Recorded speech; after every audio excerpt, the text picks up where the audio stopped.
السلام علیکم ناظرین، ڈکن میڈیا کے اردو خبرنامے میں آپ تمام کا استقبال ہے۔ میں ہوں اسماعیل ریحان۔ پیش خدمت ہے سرخیاں۔ زلزلے سے تبت میں زبردست تباہی، متعدد عمارتیں منہدم، 95 افراد ہلاک، بڑی تعداد میں لوگ ملبوں میں دبے۔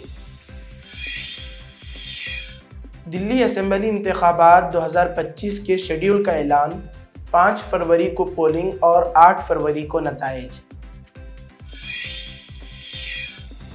HMPV وائرس کے متاثرین کی تعداد میں تیزی سے اضافہ، اب تک 10 معاملوں کی تصدیق۔ نظام آباد شہر میں سویگی ڈیلیوری بوائز پر شرپسندوں کا قاتلانہ حملہ، شرپسند عناصر کے خلاف سخت کارروائی کا مطالبہ۔ اور اب پیش ہے خبریں تفصیل سے۔ تبت میں اس شدید زلزلے کی زد میں آنے سے 53 لوگوں کی موت ہو گئی ہے، جبکہ 62 زخمی بتائے جاتے ہیں۔ اموات کی تعداد میں مزید اضافہ ہو سکتا ہے۔ زلزلے کے بعد پورے علاقے میں راحت اور بچاؤ مہم تیزی سے چلائی جا رہی ہے۔ بڑی تعداد میں لوگ زلزلے کے بعد ہی ملبے کے بیچ گھر میں پھنس گئے ہیں۔ انہیں باہر نکالنے کے لیے تیزی سے کام کیا جا رہا ہے۔ وہیں چین کی ہی CCTV نیوز ویب سائٹ کا کہنا ہے کہ چین کی اسٹیٹ کونسل نے تبت علاقے میں ایک نیشنل ٹاسک فورس بھیجی ہے اور لیول 3 ایمرجنسی کا اعلان کر دیا ہے۔ CENC کے مطابق تبت میں منگل کی صبح 9:05 پر آئے زلزلے کی شدت ریختر پیمانے پر 6.8 درج کی گئی۔ اس زلزلے کا مرکز 10 کلومیٹر کی گہرائی میں 28.5 ڈگری شمالی عرض البلد اور 87.45 ڈگری مشرقی طول البلد میں تھا۔ واضح ہو کہ آج صبح نیپال میں بھی زلزلے کے زبردست جھٹکے محسوس کیے گئے، جس کی شدت ریختر پیمانے پر 7.1 درج کی گئی۔ اس کے علاوہ ہندوستان کی بھی کئی ریاستوں میں زلزلے کے جھٹکے محسوس کیے گئے۔ ان ریاستوں میں بہار، آسام، سکم اور مغربی بنگال شامل ہیں۔ بہار میں پٹنہ اور دیگر ضلعوں کے لوگ ڈر کی وجہ سے اپنے گھروں سے باہر نکل آئے۔ حالانکہ ہندوستان میں فی الحال کسی بڑے نقصان کی خبر سامنے نہیں آئی ہے، لیکن شدت کے زلزلے کی وجہ سے احتیاط برتی جا رہی ہے۔ نیپال سے زلزلے کے بعد جس طرح کی تصویریں سامنے آئی ہیں وہ خوف زدہ کرنے والی ہیں۔ یہاں بڑی بڑی عمارتیں ملبے میں تبدیل نظر آ رہی ہیں۔ جہاں بھی نظر پڑتی ہے وہاں تباہی کا منظر ہے۔ سوشل میڈیا پر تباہی سے جڑی تصاویر اور ویڈیوز وائرل ہو رہی ہیں۔ الیکشن کمیشن نے دلی اسمبلی انتخابات 2025 کے لیے شیڈول کا اعلان کر دیا ہے۔ Chief election commissioner Rajiv Kumar نے دلی کے وگیان بھون میں منعقدہ پریس کانفرنس کے دوران انتخابات کی تاریخوں کا اعلان کیا۔ انہوں نے بتایا کہ دلی میں 70 اسمبلی حلقوں میں ایک ہی مرحلے میں انتخابات کرائے جائیں گے۔ ووٹنگ 5 فروری 2025 بروز چہارشنبہ ہوگی، جبکہ ووٹوں کی گنتی 8 فروری 2025 کو ہوگی۔ پریس کانفرنس میں جاری تفصیلات کے مطابق انتخابات کا گزٹ نوٹیفیکیشن 10 جنوری 2025 کو جاری ہوگا۔ نامزدگی داخل کرنے کی آخری تاریخ 17 جنوری مقرر کی گئی ہے، جبکہ نامزدگیوں کی جانچ پڑتال 18 جنوری کو کی جائے گی۔ امیدواروں کو 20 جنوری تک نام واپس لینے کی اجازت ہوگی۔ ووٹنگ 5 فروری کو ہوگی اور ووٹوں کی گنتی 8 فروری کو ہوگی۔ انتخابی عمل 10 فروری تک مکمل کر لیا جائے گا۔ الیکشن کمیشن نے انتخابات کے دوران شفافیت اور منصفانہ عمل کو یقینی بنانے کے لیے تمام تیاریاں مکمل کرنے کا دعویٰ کیا ہے۔ انتخابی ضابطۂ اخلاق فوری طور پر نافذ ہو چکا ہے، جس کے تحت سرکاری اسکیموں کے اعلانات اور دیگر ترقیاتی کاموں پر پابندی عائد کر دی گئی ہے۔ چیف الیکشن کمشنر نے عوام سے اپیل کی کہ وہ جمہوریت کو مضبوط بنانے کے لیے اپنے حق رائے دہی کا استعمال کریں۔ کورونا وائرس کے بعد چین سے ہندوستان آئے ایک اور وائرس نے لوگوں کی فکر مندی میں اضافہ کر دیا ہے۔ ہندوستان میں گزشتہ کچھ گھنٹوں میں ہی ہیومن میٹا نیومو وائرس یعنی HMPV کے کئی معاملے سامنے آ گئے ہیں۔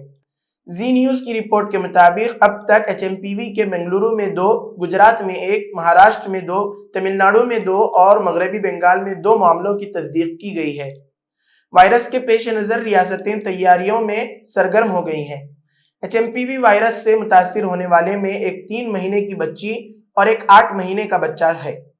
اس کے علاوہ تمل ناڈو، مہاراشٹر کے ناگپور اور احمد آباد میں 2 مہینے کے بچے میں یہ وائرس پایا گیا ہے۔ یہ بچے کیسے HMPV وائرس کے رابطے میں آئے، یہ ابھی پتہ لگایا جا رہا ہے۔ ریاستی حکومتیں بھی اپنی سطح پر تیاریاں کر رہی ہیں۔ دلی حکومت نے ایڈوائزری جاری کی ہے، تو وہیں اتر پردیش کے وزیر اعلیٰ یوگی آدتیہ ناتھ نے آج میٹنگ بلائی ہے۔ HMPV ایک ایسا وائرس ہے جو معمول کی سردی کی طرح علامت پیدا کرتا ہے۔ یہ عام طور پر اوپری ٹریک میں انفیکشن کی وجہ بنتا ہے، حالانکہ یہ نیمونیا، دمہ جیسے نچلے سانس کے انفیکشن کو بھی جنم دے سکتا ہے یا کرونک آبسٹرکٹیو پلمونری ڈیزیز یعنی COPD کو بدتر بنا سکتا ہے۔ HMPV سردیوں اور شروعاتی بسنت کے دوران عام ہے اور یہ عام طور پر 14 سال سے کم عمر کے بچوں اور بزرگوں میں ہوتا ہے۔ کمزور قوت مدافعت والے لوگ بھی اس وائرس کے شکار ہو سکتے ہیں۔ دلی اسمبلی انتخابات کے لیے تاریخ کے اعلان سے قبل نئی دلی سیٹ کو لے کر گھمسان بڑھ گیا ہے۔ اب نئی دلی ضلع کے الیکشن افسر نے چیف الیکٹورل افسر کو خط لکھ کر عام آدمی پارٹی کی شکایت کی ہے۔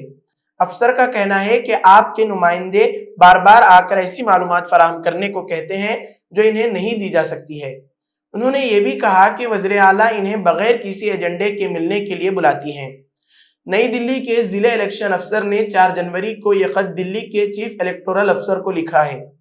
انہوں نے ایسے وقت میں آپ کی شکایت کی ہے جب اس کے رہنما لگاتار الزام لگا رہے ہیں کہ نئی دلی سیٹ پر غلط طریقے سے ووٹرز کا نام جوڑنے اور ہٹانے کی کوشش کی جا رہی ہے۔ ایک دن پہلے ہی وزیر اعلیٰ آتشی نے دعویٰ کیا کہ سمری ریویژن کے بعد 10,000 سے زیادہ ووٹرز کے نام جوڑنے کے لیے درخواست آئے ہیں، تو ہزاروں نام کاٹنے کے لیے بھی درخواست کیے گئے ہیں۔ سپریم کورٹ نے ملک میں کسی بھی مذہبی مقام کی حیثیت تبدیل کرنے سے متعلق درخواستوں کی سماعت پر پابندی عائد کر رکھی ہے۔ اس کے باوجود سنبھل کے بعد علی گڑھ کی جامع مسجد کا معاملہ بھی عدالت میں پہنچ گیا ہے۔ علی گڑھ کی جامع مسجد مغل شہنشاہ محمد شاہ کے دور میں 1724 میں گورنر ثابت خان نے تعمیر کروانا شروع کی تھی۔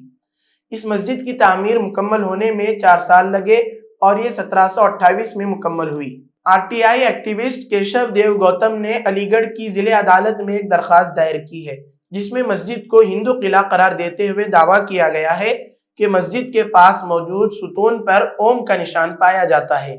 درخواست میں کہا گیا ہے کہ RTI کے ذریعے حاصل معلومات کے مطابق جامع مسجد کو آثار قدیمہ سروے آف انڈیا یعنی ASI کے ریکارڈ میں جائیداد کے طور پر درج نہیں کیا گیا۔ مزید یہ بھی کہا گیا کہ مذکورہ قلعے ASI کی طرف سے نوٹیفائیڈ ہے اور اس کی باقیات بدھ اسٹاپ یا مندر سے مماثلت رکھتی ہیں۔ درخواست گزار نے الزام لگایا کہ یہ مسجد دراصل ہندوؤں کا بالائی قلعہ تھی، جس پر مبینہ طور پر ناجائز قبضہ کر کے اسے مسجد میں تبدیل کر دیا گیا۔ نیز یہ کہ مسجد کے اطراف موجود دکانوں اور مکانات کا کرایہ وصول کر کے سرکاری جائیداد کا ناجائز استعمال کیا جا رہا ہے۔ درخواست میں مطالبہ کیا گیا ہے کہ حکومت فوری طور پر قبضہ ختم کر کے اس مقام کو سرکاری کنٹرول میں لے اور اسے ہندو تیرتھ استھل قرار دے۔ غور طلب ہے کہ سپریم کورٹ نے 12 دسمبر 2024 کو ایک عبوری حکم جاری کیا، جس کے تحت ملک بھر کی عدالتوں کو ہدایت دی گئی کہ وہ مذہبی مقامات کی ملکیت سے متعلق نئے مقدمات درج نہ کریں اور نہ ہی سروے کا حکم دیں۔ BRS کے کارگزار صدر اور سابق وزیر KTR کو ہائی کورٹ سے بڑا جھٹکا لگا ہے۔ ان کی جانب سے دائر کی گئی کوش پٹیشن کو ہائی کورٹ نے مسترد کرتے ہوئے ACB کی جانب سے دائر کیے گئے فارمولا ای ریس کیس کو خارج کرنے کی درخواست کو بھی مسترد کر دیا۔ گزشتہ ماہ 31 تاریخ کو فریقین کے دلائل مکمل ہونے کے بعد آج ہائی کورٹ نے فیصلہ سنایا۔ ہائی کورٹ نے KTR کے حق میں جاری عبوری حکم کو بھی منسوخ کر دیا، جس کے تحت انہیں گرفتاری سے استثناء حاصل تھا۔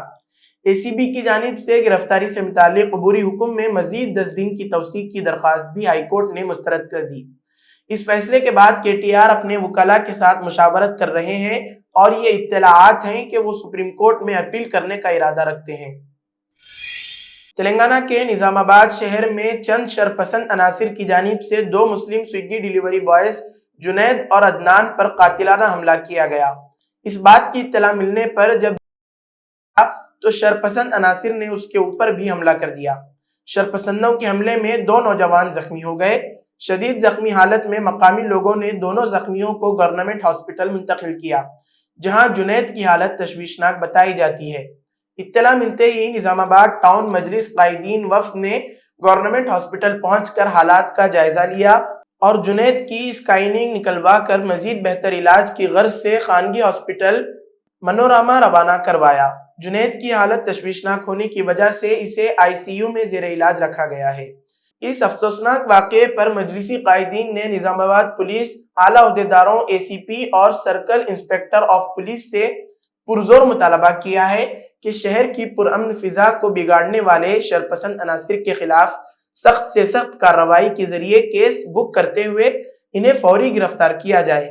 اس موقع پر صدر ٹاؤن مجلس شکیل احمد فاضل تفصیلات کے مطابق شہر نظام آباد کے ونائک نگر علاقے کے رہنے والے چند شرپسند عناصر نے سویگی سے آرڈر کیا اور جنید نامی نے جب آرڈر پہنچانے کے لیے ونائک نگر پہنچا، آرڈر کینسل کر دینے پر معمولی سی بحث و تکرار کے دوران وہاں حالت نشے میں پہلے سے موجود چند شرپسندوں نے جنید نامی مسلم ڈیلیوری بوائے پر حملہ کرنا شروع کر دیا۔ رکن قانون ساز کونسل BRS کلوا کنٹلا کویتا نے آج کہا کہ BRS کے دور حکومت میں فرقہ وارانہ ہم آہنگی اور گنگا جمنا تہذیب کے فروغ کے لیے نمایاں خدمات انجام دی گئیں۔ KCR کا دور حکومت فسادات سے پاک رہا۔ 9.5 سالہ دور حکومت میں کبھی کرفیو نافذ کرنے کی نوبت نہیں آئی۔ اس کے برخلاف کانگریس کے 1 سالہ دور اقتدار میں ہی ریاست میں فرقہ وارانہ ہم آہنگی اور گنگا جمنا تہذیب کو شدید نقصان پہنچا ہے۔ وہ رکن اسمبلی آصف آباد کے لکشمی کی رہائش گاہ پر میڈیا کے نمائندوں سے بات کر رہی تھی۔ اس موقع پر تمام طبقات کے افراد کی کثیر تعداد بھی موجود تھی۔ کویتا نے جینور فسادات کی شدید مذمت کی۔ انہوں نے کہا کہ کانگریس حکومت نظم و ضبط کی برقراری میں بالکلیہ طور پر ناکام ہو چکی ہے۔ کویتا نے کانگریس حکومت سے مطالبہ کیا کہ جینور فساد متاثرین کو فی الفور معاوضہ فراہم کیا جائے۔ انہوں نے کہا کہ کانگریس حکومت نظم و ضبط کی برقراری پر خصوصی توجہ مرکوز کرے، جینور فسادات کی جامع تحقیقات کی جائے اور خاطیوں کو سخت سے سخت سزا دی جائے۔ انہوں نے کہا کہ مذہب معاشرے میں تشدد کے لیے کوئی جگہ نہیں ہوتی۔ انہوں نے تمام طبقات سے خواہش کی کہ وہ ایک دوسرے کے جذبات اور احساسات کا احترام کرے، تلنگانہ کی گنگا جمنا تہذیب کو برقرار رکھیں۔ امن کے بغیر ترقی کا تصور محال ہے۔ کویتا نے پرزور انداز میں کہا کہ BRS پارٹی عوام کی فلاح و بہبود کے ساتھ ساتھ فرقہ وارانہ ہم آہنگی، قومی یکجہتی، گنگا جمنا تہذیب اور آپسی بھائی چارے کے فروغ کے لیے پابند عہد ہے۔ اسی کے ساتھ آج کی خبروں کا اختتام ہوتا ہے۔ کل پھر ہوگی ملاقات نئی خبروں کے ساتھ۔ دیجیے اجازت۔ اللہ حافظ۔